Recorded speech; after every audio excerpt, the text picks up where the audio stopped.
বন্ধুরা, Roni Bhuiyan FBR Facebook পেজের মাধ্যমে আরো একটি খাবারের আয়োজন করেছেন। তাদের খানা দানার চাইতে সবচেয়ে বেশি গুরুত্বপূর্ণ হলো আর্থিক সংকট, বেতনের যে বিষয়টা। যত ভাইয়ের কাছে এই ভিডিওটা নজরে পড়বে, আমাদের মাদ্রাসার জন্য যেহেতু সামনে মাহে রমজান আসতেছে, প্রত্যেকের জায়গা থেকে জাকাত ফান্ডের টাকা হোক বা যার যত দান সদকা আছে সাহায্যের হাত বাড়াবেন, যাতে করে প্রতিষ্ঠানটা যেন কোনোভাবে অর্থের জন্য বন্ধ না হয়ে যায়।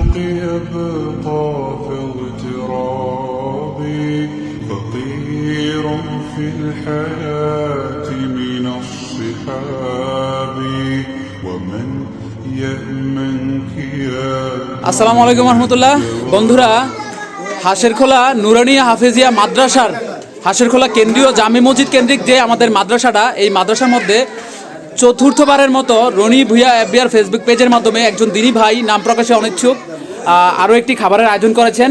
তার মা বাবার জন্য দোয়া চেয়েছেন। আমরা দোয়া করি ওই ভাইয়ের জন্য এবং মায়ের দীর্ঘ হায়াত কামনা করছি। তো আজকের এই আয়োজনটি হচ্ছে, আমরা বিরিয়ানি করেছি মাদ্রাসার ছাত্রদের জন্য। আমরা ইতিমধ্যে আরও 3টা আয়োজন করেছি। তো এই মাদ্রাসাতে আমরা সহযোগিতা চেয়েছিলাম। এর আগের ভিডিওটিতে তাও একজন ভাই ভুনা খিচুড়ির আয়োজন করেছিল। তো আজকে হচ্ছে আমরা বিরিয়ানির আয়োজন করছি, দেখতেই পাচ্ছেন।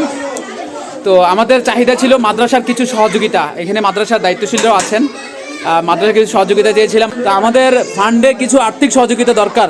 আমরা এই মুহূর্তে আমাদের যে দায়িত্বশীলরা আছেন মাদ্রাসা কর্তৃপক্ষ, তাদের কাছ থেকে শুনবো যে মাদ্রাসাতে আসলে কতটুকু সহযোগিতা প্রয়োজন বা সহযোগিতা আসছে কিনা। তো যারা এই সহযোগিতা না করতে পারবেন, অন্তত এই ভিডিওটা শেয়ার করে দিবেন, যাতে যে ভাই সহযোগিতা করতে চায় যাতে এই ভিডিওটি দেখে সহযোগিতার হাত বাড়াতে পারে। স্ক্রিনে যে নাম্বারটি দেখতে পাচ্ছেন, এই নাম্বারটি হচ্ছে মাদ্রাসা যোগাযোগ করার নাম্বার। আমরা এখন কথা বলবো মাদ্রাসার দায়িত্বশীলদের সাথে। আমাদের খাবার আয়োজনের থেকে গুরুত্বপূর্ণ হচ্ছে মাদ্রাসার আর্থিক সচ্ছলতা। আমাদের তেমন একটা আর্থিক সচ্ছলতা নেই। আমাদের ভবিষ্যৎ পরিকল্পনা এই মাদ্রাসাকে আরও সামনের দিকে উন্নত করা এবং ছাত্র ছাত্রীদের ভরণ পোষণ করা।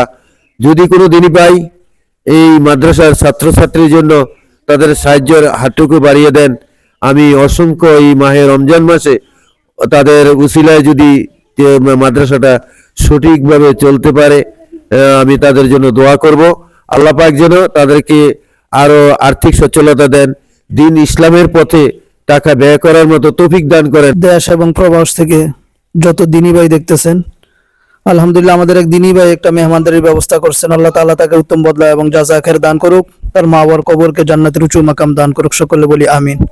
তার সাথে সাথে আমি আরো সকলকে আহ্বান করতেছি, যত ভাইয়ের কাছে এই ভিডিওটা নজরে পড়বে, আমাদের মাদ্রাসার জন্য যেহেতু সামনে মাহে রমজান আসতেছে, প্রত্যেকের জায়গা থেকে জাকাত ফান্ডের টাকা হোক বা যার যত দান সদকা আছে।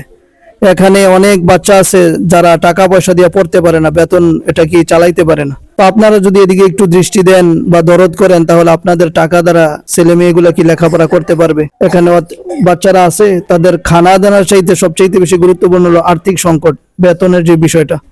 তো প্রত্যেকে যাদের কাছে এই ভিডিওটা নজরে পড়বে, প্রত্যেকে একটু না একটু হলেও কি সাহায্যের হাত বাড়াবেন, যাতে করে প্রতিষ্ঠানটা যেন কোনোভাবে অর্থের জন্য বন্ধ না হয়ে যায়।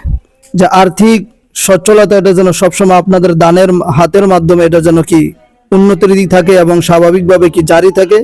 তাদের কবরজনের সদকা জারিয়া পোস্ট থেকে আমরা কি পতিত নিয়তের প্রত্যেকটা ছাত্রছাত্রীদেরকে নিয়ে তাদের জন্য দোয়া করতে থাকবো ইনশাআল্লাহ।